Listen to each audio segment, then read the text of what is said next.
Good morning everyone. कैसे हैं आप सब? चलिए, अब हम बात करते हैं कोशिकांग के बारे में, यानी कोशिका के अंग के बारे में। ठीक है, कोशिका के कौन कौन से अंग होते हैं, उनका क्या क्या काम है, तो इन सब के बारे में हम बात करते हैं। चलिए, सबसे पहले आता है कोशिका झिल्ली यानी सेल मेम्ब्रेन।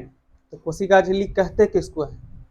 तो जंतु कोशिका में पाए जाने वाले सबसे बाहरी परत को कोशिका झिल्ली कहा जाता है।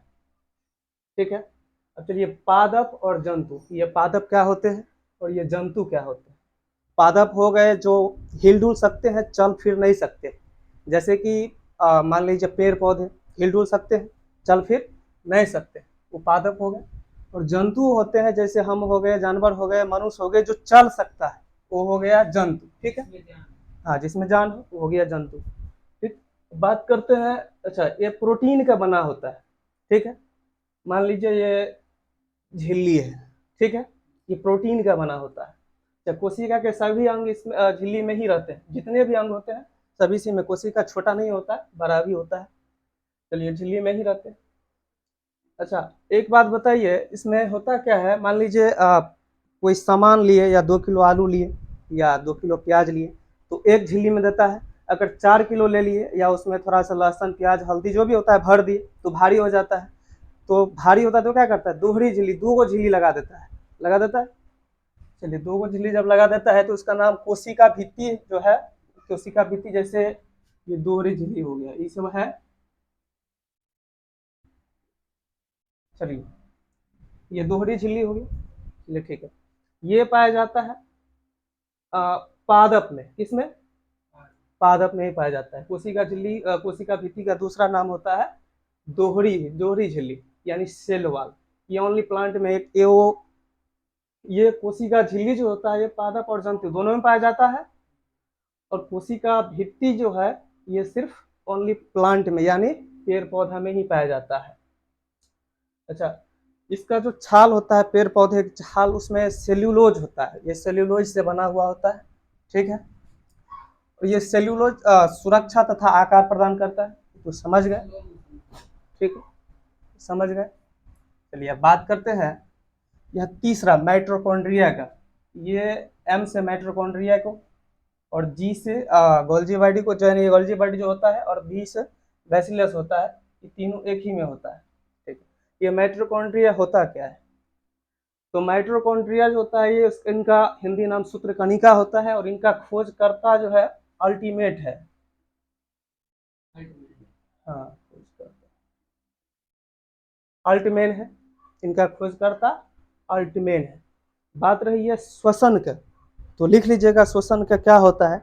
जब हम सांस लेते हैं तो श्वसन तंत्र में हीमोग्लोबिन उस ऑक्सीजन को लेके माइटोकॉन्ड्रिया को जाकर दे देता है।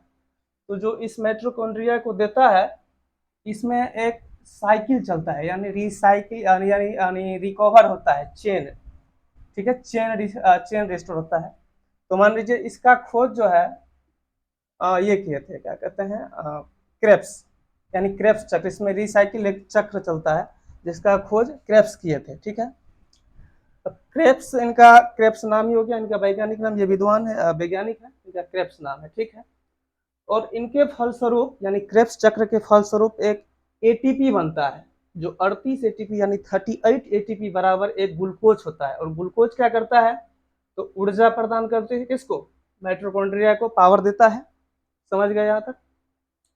चलिए, इसका आंतरिक दीवार को क्या कहते हैं? क्रिस्टी कहते हैं। आंतरिक दीवार को, हाँ, क्रिस्टी कहते हैं। ठीक, अब बात रही है गोल्जी बॉडी क्या होता है। तो गोल्जी बॉडी होता है, मान लीजिए कोई आदमी काम कर रहा है, या इस हाथ से काम करे, या हाथ से काम करे, या कोई हथौड़ी मारता है, कोई फुटबॉल खेलता है, ऐसा ही काम होता है। तो मान लीजिए हाथ हथौड़ा मारने में काम आता है, तो हाथ का जो एनर्जी होता है तो लॉस हो रहा है। मान लीजिए हम खड़े हैं, खाली हथौड़ा मार रहे हैं, तो पैर में पूरा कोशिका ही भरा हुआ है। कोशिका में जो होता है पूरा बॉडी में जितना भी होता है, मान लीजिए प्रोटीन है, तो ठीक है, यहाँ का अब पूरा मान लीजिए ये क्या कहते हैं इनको, ऊर्जा, यहाँ ऊर्जा खत्म हो गया। ठीक है, अब यहाँ से टोटली ऊर्जा आके कहाँ होता है? हाथ में। तो हाथ में उसको ला के कौन देगा? देने वाला भी कोई चाहिए। तो पूरा शरीर में खखोर करके जहाँ ऊर्जा का कमी होता है वहां पहुंचाना गोल्जी बॉडी, इनका नाम है। इनका हिंदी नाम होता है कैमिलो गोल्जी। ठीक है, परिवहन का काम यही करते हैं। अब पांचवा आता है रसघानी यानी वैक्यूल्स, जल संग्रह। ठीक है, तो जल संग्रह जो होता है, मान लीजिए इनको कहा जाए कोई 100 किलो का आदमी है तो शरीर में 65% जो होता है वो पानी होता है। तो कहने का मतलब ये है कि मान लीजिए 100 किलो का आदमी है तो 65 किलो पानी तो नहीं होगा। तो मान लीजिए 65 किलो पेट में पानी तो नहीं रहेगा, पेट में पानी उतना ही रहेगा जितना हम 1 आध लीटर 2 लीटर पीते हैं। तो पूरा का पूरा पानी कहाँ रहता है? पूरा का पूरा पानी रहता है कोशिका में। कोशिका में क्या रहता है? रसघानी में जमा रहता है। ठीक है, समझ गए बात? पूरा का पूरा पानी कहाँ जमा रहता है? कोशिका यानी वैक्यूल्स में। ठीक है, रसघानी में जमा रहता है। इसको कॉपी कीजिए।